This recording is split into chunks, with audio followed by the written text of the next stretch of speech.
kutaa Zaffaati. Haniin manni barnootaa koo dhaloota qubeeti.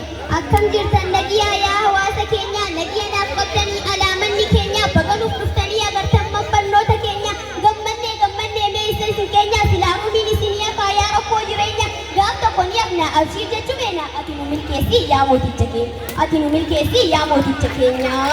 Eegaan biyya guddaa maalummaa mana barnootaa waan dhaloonni qubee keessatti himuu amma beekuu barbaachisaa mana barnootaa kana yoo beeku baatte kasaaraa ta'e ammumaa yoo beeku baatte kasaaraa ta'e ammumaa. Qabsoo inni itti jiru aduunuma gartaa nama gammachiisaa bar manni barnootaa jiruu dandeeguun dhiba siif taasisaa manni barumsichaa yoom nama milataa kan barumsa fadhu hunduma simataa barsiisaa barataa qaama tokko taasifataa qalbii isaanii hunda barnootaa daawwataa yoo rakkoon jiraatte osuma hin bullee barbaada furmaataa yoo rakkoon jiraatte osuma hin bullee barbaada furmaataa. Yoo barnoota qofa dhimmoota hawaasaa koree waliin taa'ee caasaa isaa diriirsaa gantoota hundumaa kan jirtan as keessa deemee ilaala akkuma mana isaa gulaantoota addaa tootaan qilleensaa mana barnootaa koo ta'uun isiniif ibsaa. Gulaantoota addaa tootaan qilleensaa mana barnootaa koo ta'uun isiniif ibsaa.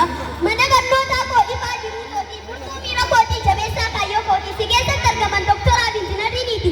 Ammallee ni jiran barsiisonni qaxaleen kan akka baariitii ijoollee barsiisan akkuma isaaniiti ijoollee barsiisan akkuma isaaniiti.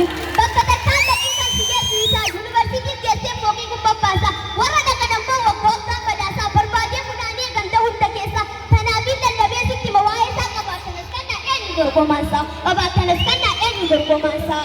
Yoo barnoota qofa aartii quba qabdu warra aadaadhaa fi afaan isaanii bareedu warra oromummaa hojjetan waan gaarii kana baasaa jira dubbii wayii akka duri dubbii deedhii sitii yoo dandeesse gargaari dubbii deedhii sitii yoo dandeesse gargaari.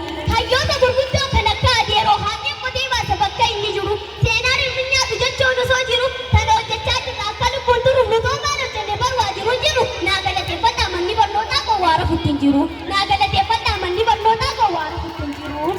Koree faadaa jiru isinuma keessa ummata jajjabaa abshaala mallisa dhufanii wal harkan torbee lama keessa ilmaan isaanii dhiisee dhimmoota hawaasaa mi'a miilee qofaan isin naa jajjabeessa mi'a miilee qofaan isin naa jajjabeessa.